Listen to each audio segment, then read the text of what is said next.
Oke, beredar semakin masif influencer-influencer oknum dari binary option dan juga ya yang legal di Indo juga kita lihat ya, oknum-oknum influencer kita aktif menampilkan apa ya, flexing-flexing yang mana ini diduga itu adalah fasilitas dari broker ya.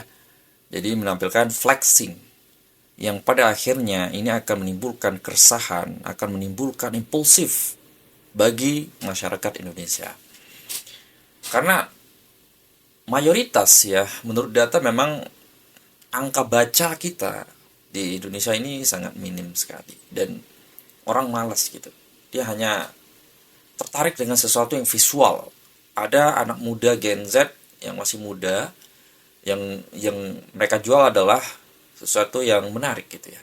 Yang awalnya tinggal di kampung, orang miskin, tiba-tiba hidupnya berubah gara-gara trading. Tapi esensinya bukan itu ya. Ya. Bagaimana itu bisa terjadi sebenarnya? Ya kita pelajarin memang ya bisnisnya, dia kaya dari bisnisnya sebenarnya. Nah, ini yang impulsif sebenarnya. Jadi kalau masyarakat kita melihat yang seperti itu, ya jadikan aku muridmu, Bang, gitu. Jadi pengennya seperti itu. Tujuannya siapa? Orang-orang pemula, trader-trader pemula yang masih awam di dunia trading ini. Itu tujuan mereka sebenarnya. Ya, tujuannya ya satu member pasti. Ya, namanya kan dia kan sales ya, jadi harus mencari klien sebanyak-banyaknya. Seperti itu. Targetnya orang-orang yang masih awam, yang tidak mengerti trading atau ya yang sudah pernah trading tapi kebanyakan loss atau MC gitu. Nah, mereka hadir ya, menawarkan apa? Recovery cepat dan ya ini masif. Seperti itu. Apa yang didapatkan oknumnya? Ya satu, komisi besar pastinya. Makanya diajak live trade menjadi masif. Nah, ini juga nanti gue akan buatkan video khusus untuk TikTok ini ya. Menjadi masif live trade di YouTube sama TikTok. Jadi rame gitu ya. Rame dan mencari klien di situ sangat cepat sekali ya. Nah, apakah memikirkan fondasi finansial seperti apa gitu ya? Tidak. Mau masuk berapapun, yang penting ediknya dulu gitu. Kalau sudah ediknya dapat, ya pasti klien-klien ini akan menggunakan berbagai macam cara untuk bisa deposit besar gitu.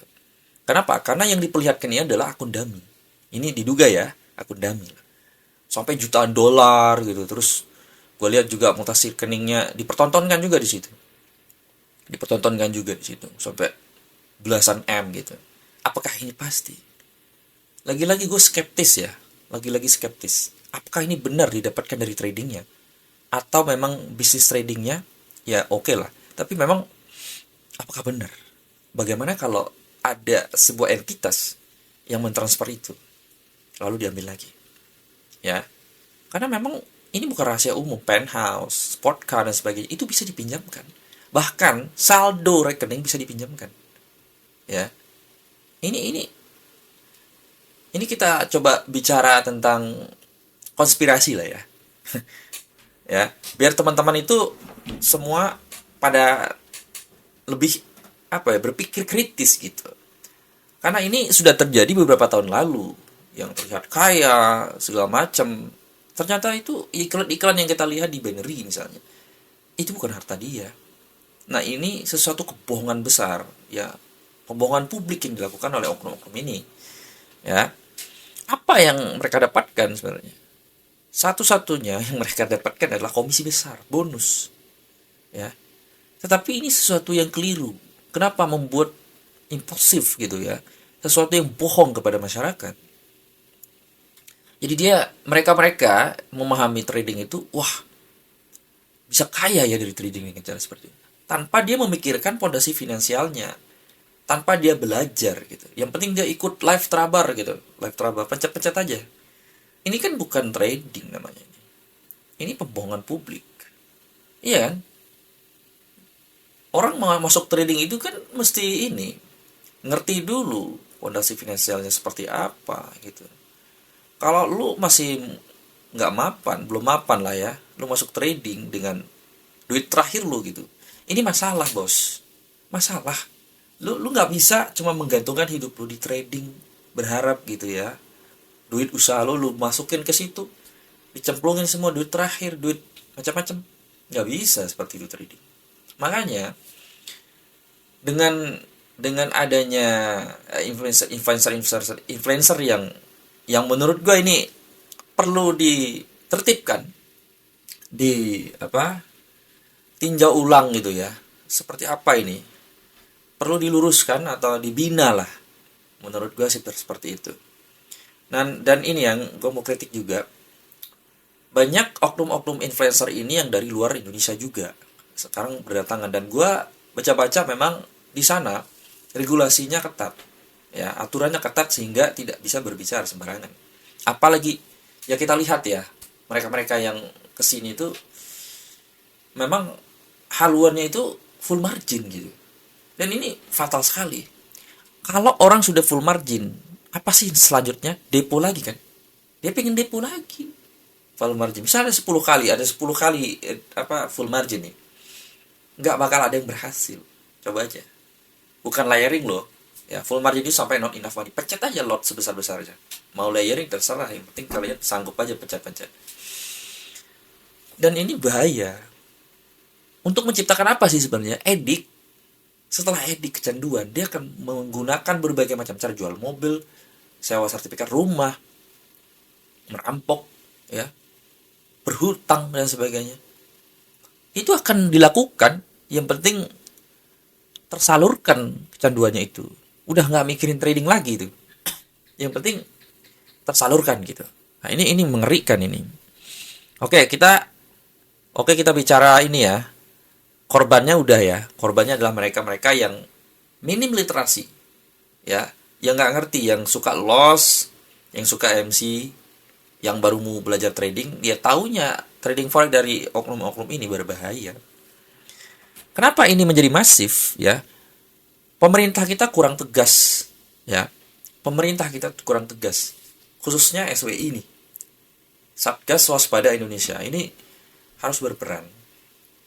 Kemudian Bapepti yang mengawasi ya, lalu OJK ya, ini 3 lembaga ini sebenarnya sangat berperan penuh dan harusnya lebih reaktif gitu ya, lebih aktif gitu untuk mengedukasi ke masyarakat melalui platform-platform. Mungkin 3 lembaga itu ya kan banyak sekali tuh isinya tuh ya, seharusnya berkolaborasi dengan influencer-influencer keuangan seperti kita-kita gitu ya, untuk lebih masif gitu ya. Oke, jangan cuma di platform mereka, tapi mereka tuh harus safari gitu, podcast kesana sini, pokoknya harus masif, gimana caranya viral gitu, supaya sampai ke masyarakat. Sedangkan ya bila perlu live juga, seperti yang dilakukan oknum-oknum kita. Oknum kita di TikTok, di YouTube itu, wah, live-nya gila. Harus memberikan pemahaman ke masyarakat. Dan sistemnya harus dibuat seperti di Malaysia sana gitu, supaya tidak sebebas-bebasnya. Nah, dirangkul ya, oknum kita banyak yang hebat-hebat kok. Jangan sampai ada oknum kita ya. Sorry, influencer kita banyak yang hebat-hebat. Jangan sampai influencer keuangan dari luar ini masuk ke Indonesia dan ya market banyak di sini. Kenapa? Karena itu tadi kurangnya ketegasan dalam pemerintah. Gue welcome banget kalau misalnya 3 lembaga dan lembaga-lembaga lainnya yang mau kerjasama, yang mau berdiskusi dan menyuarakan. Gue sangat senang banget kalau pemerintah mau berkolaborasi gitu. Dan gue senang banget. Supaya apa? Supaya masyarakat kita ini tidak terbodoh-bodohi lagi. Bukan hanya ini ya. Gue speak up tentang aplikasi penghasil uang yang lainnya itu banyak. Setiap hari ada itu. Makanya kita harus buat sistemnya. Oke? Harus membuat sistemnya. Kurang masifnya edukasi publik. Nah, ini juga sama nih. Harusnya di acara-acara TV nasional ya, kalau misalnya pemerintah kita masuk ke sana untuk menghimbau aja itu udah bisa kok diberikan ruang untuk program-program supaya mengedukasi. Boleh lah untuk entertain dikemas dengan hal-hal seperti itu juga menarik sebenarnya, menarik ya. Kita masukkan ke entertain juga menarik sebenarnya, supaya apa, dari jangan langsung ke edukasi kerasnya dulu, tapi masuk entertain dulu, supaya apa, oh apa sih ini, apa sih ini, jadi orang mencari tahu lebih dalam ya, melalui edukasi platform-platform YouTube dan sebagainya, di TikTok yang ada podcast-podcast itu menarik sebenarnya. Dari kampus ke kampus juga bagus gitu. Supaya masyarakatnya lebih melek finansial. Harus kritis dulu lah ya, skeptis dulu lah masyarakat kita. Oke. Terus, nah menurut gue sih acara-acara TV kita juga perlu ditinjau ulang ya, supaya ada nilai edukasinya. Baik itu entertain kan bisa juga dikemas, ada edukasinya seperti itu. Supaya apa? Supaya masyarakat kita yang sudah kecanduan masuk ke tradingan seperti ini, dan bertahun-tahun, ada yang sampai bertahun-tahun, sampai itu lama loh, masih survive gitu untuk deposit depo ke broker. Lah itu kan jadi donatur, ya kan? Mengerikan ini memang. Nah, dipicu apa? Sampai berpikiran impulsif, sampai berpikiran tidak mengerti gitu, tapi masih pencet-pencet. Ya karena tadi di awal ini ada sosok nih, dari miskin ke kaya, sukses. Walaupun itu didesain ya. Gue punya broker nih misalnya, gue desain nih, jadi menarik. Sebenarnya apa sih yang jadi masalah dari perusahaan ini? Sebuah perusahaan, ya memang beda-beda ya, kebijakannya beda-beda. Tetapi menurutku, kalau memang impulsif atau itu sebuah kebohongan, ya menurutku perlu ditinjau sih. Kenapa nggak kita adakan debat publik, talk show, kemudian ada seminar yang secara langsung kita mengedukasi sebenarnya yang benar itu. Kenapa nggak begitu aja? Kenapa harus ditampilkan sesuatu yang mewah-mewah, sesuatu yang apa ya, bodohan lah kayak gitu ya. Gua duga seperti itu. Sehingga pemikiran-pemikiran masyarakat kita ini menjadi, ya enak juga ya, gue bisa nih kayak dia. Kalau udah punya pemikiran seperti itu, ini bahaya. Bahaya. Ada motivasi lain gitu. Tidak lagi investasi. Iya kan? Menurut gue investasi yang ditayangkan, yang ditampilkan itu bukan dari flexing-flexing yang naik superjet lah apa. Enggak begitu. Ya. Kalau pertumbuhan account-nya menarik, tapi ini ada nggak yang kita lihat? Nggak ada pertumbuhan account-nya dari sekian sampai sekian, ya. Lalu diedukasi mengenai risk manajemennya, psikologi tradingnya seperti apa, itu nggak ada. Pondasi finansialnya kagak ada. Jadi mau berapapun duitnya nyemplung aja udah. Ini yang keliru. Nggak bisa kan survive kayak gitu. Gaji cuma seberapa gitu kan, usaha baru jalan, nyemplung all in kan di situ. Makanya ini akan berpeluang menciptakan kemiskinan baru. Makanya angka kemiskinan ya nggak akan berkurang, justru akan menambah kalau seperti ini. Tapi kalau win-win solution ya dari pihak brokernya, oke, menang gitu. Misalnya beruntung, ada keuntungan di situ, lalu sales broker IB-nya untung, playernya juga untung misalnya. Ini akan menciptakan win-win solution. Jadi teman-teman trader itu akan bisa menciptakan pabrik, membuat lembaga pendidikan, media dan sebagainya, F&B seperti itu. Ini menarik, akan menciptakan lapangan pekerjaan, dan SDM yang belum tersalurkan itu akan tersalurkan. Nah, seperti itu kan. Nah, jadi berikutnya platform TikTok ya. Ini nanti gue akan lebih spesifik bicara di situ, dan ini yang paling nasib adanya live trade atau live kayak gitulah untuk mencari member. Ini masif sekali ya di TikTok ini. Nah, perlu dilihat tuh ya pemerintah kita untuk berdiskusi dengan pihak TikTok. Karena di beberapa negara akses TikTok itu nggak sebebas di Indo ya. Nah, seperti itu. Jadi kita udah mulai harusnya jangan begitu ya. Pemerintah kita harus melakukan peninjauan kembali ya filter kontennya dari TikTok ini. Supaya apa? Supaya apa yang kita suguhkan. Jadi ini berperan loh. Pemerintah berperan. Platform TikTok sebagai sarana media untuk live ini berperan juga. Jangan sampai ya yang jadi korban adalah masyarakat kita. Oke, jadi gue nggak anti entertain, yani nggak masalah entertain kita balutkan dengan edukasi finansial, itu juga menarik juga ya. Bila perlu ada bioskopnya dan sebagainya. Tinggal bagaimana mengemasnya sebenarnya, ya. Bagaimana mengemasnya. Jadi kita harus bisa berdiskusi dengan banyak pihak terkait sebenarnya ini. Nggak bisa cuman satu pihak doang.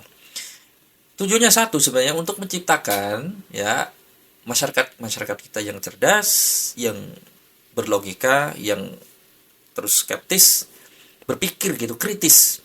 Jangan sampai selalu percaya dengan pembodohan-pembodohan publik yang semacam ini. Oke, terima kasih, sampai jumpa di video berikutnya.